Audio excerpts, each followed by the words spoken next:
It looked as though one of Misty's harebrained schemes was finally going to pay off. In spite of my pessimism about the whole project, we had actually located Captain Spook's sunken pirate ship, the Black Banshee. With Captain Spook's treasure of gold and doubloons just waiting to be shoveled out and put into the bank, Prentice, this is one time having 8 arms is going to be mighty useful. Come on. But it wasn't going to be quite as easy as Ockie seemed to think. Inside the wreck of the ship, it was very dark and somewhat spooky. No pun intended. Misty, Ockie and I had searched for some time without finding any trace of the treasure when we had a bit of luck. Hi, folks. What you doing? Why, it's Ernie the eel. Hi, Ernie. Ernie the electric eel. Sure, we know. Hey, wait a minute. Ernie, have you got your searchlight with you? Of course. I never go anywhere without my searchlight. That's the advantage of being an electric eel. I don't have to worry about batteries running down. Great. Come on and shine your light inside this old wreck. You can help us find Captain Spook's treasure. Okay, let's go.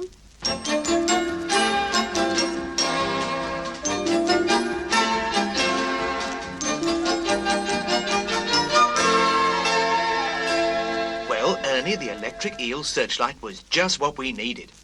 We swam all over and through the wreck of the Black Banshee while Ernie shone his light into every nook and cranny. Finally... Hey, look! Look over there, behind that big beam. Shine your light over there, Ernie. Okay, Misty. Sponges and shells. Ockie, Prentice, look! Captain Spook's treasure. Well, it certainly looked like a treasure chest.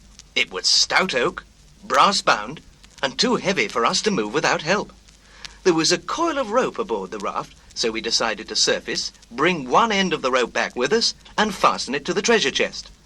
With us pushing, and the children on the raft pulling, we thought we could raise it and get it aboard. Well, we got the rope, and Ockie tied one end of it firmly around the treasure chest. We were all set to try and move it, and Misty was just about to give a tug on the rope, which was the signal for the children to pull, when suddenly the water around us began to churn in a frightful manner, as though some powerful force from above was making a terrible disturbance. I quickly swam to the surface to see what was wrong. What I saw confirmed my worst suspicion. Striding across the surface of the sea, as though it were the quarterdeck of his own ship, came the thing that I'd been afraid of from the beginning. Yes, you've probably guessed it. The ghost of Captain Spook. Avast here! What's going on here? What are you landlubbers doing? Well, this was a fine kettle of cuttlefish. The ghost of Captain Spook had turned up to protect his treasure, and he was roaring around the raft, puffing and blowing and scaring the daylights out of the children. And if this wasn't enough, the villainous old pirate began to sing. Though you may have come here on purpose, or happened along by a fluke, you incur my displeasure when you bother the treasure of Captain Spook. Me artist. I don't care a hang who you may be, a pauper, a prince, or a duke. You will find it's not funny when you mess with the money of Captain Spook. There's a lifetime of savings by thunder at rest in the chest 'neath the sea. A lifetime of robbery and plunder. How dare you steal it from me? I'm furious. I'll blow you clear out to Hawaii. Start practicing upon the yoke. You'll regret your tomfoolery with the gold and the jewelry of Captain Spook. I'll blow you to Yucatan, Seattle, and Ketchikan to Boston, Bombay, and St. Luke. You've got a whole world to see, and it's all through the courtesy of Captain Spook.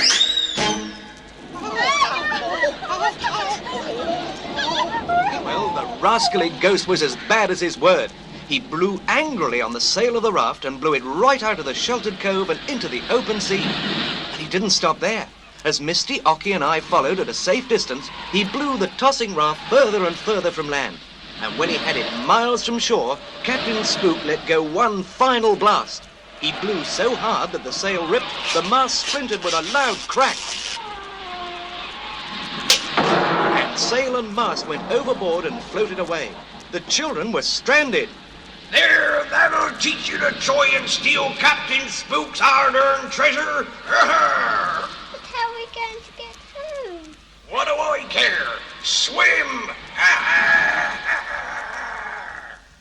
With a crude, vulgar laugh, the ghost of Captain Spook strode off across the surface of the ocean, leaving the children on board the raft, which bobbed helplessly around with neither rudder or sail to keep it on course. After Spook was well away, Misty, Ockie, and I swam to the raft and boarded it. Oh, Misty, Prentice, what are we going to do now? I want to go home. So do I. But at the moment, I can't quite see how to manage it. OK, kids. Now we've all got to be really calm. There's bound to be a way out of this mess. Prentice, you are one of the world's smartest living beings. That's true. OK, how are we going to get the raft and the kids back to Sunny Harbour? Oh, that's easy. We'll, no, that won't work. Now, let's see, got it. All we have to do is, no, that's no good either. Now, as one of the world's smartest living beings, I can certainly figure this out. But it may take time. But I'm hungry. Wait a minute. Sponges and shells. Prentice, what we need isn't one of the world's smartest living beings. No? Then what? We need one of the world's dumbest living beings, Blubber the whale. How come, Misty? It'd take that dum-dum 2 weeks to figure out what to do. Right, Ockie. But if Blubber were here, we could just hitch the raft to him with the rope we have, and he could tow it right back to Sunny Harbour. Good girl, Misty. Now, all we have to do is find Blubber. Children, we should be back in not more than 4 or 5 hours. But I don't want to stay out here all the time while you go look for Blubber. There's nothing to do. Sure there is, Jane. While we go off after Blubber, you kids can have a birthday party. A birthday party? Oh, boy, that's neat. A party! Hooray! It won't work. Why not, Marvin? In order to have a birthday party, it's got to be someone's birthday. Is it your birthday, Jane? Well, no. Yours, Sandy? No. And it isn't mine. But Marvin, you just said to have a party, it's got to be someone's birthday. That's right. Well, it is. Today is someone's birthday somewhere.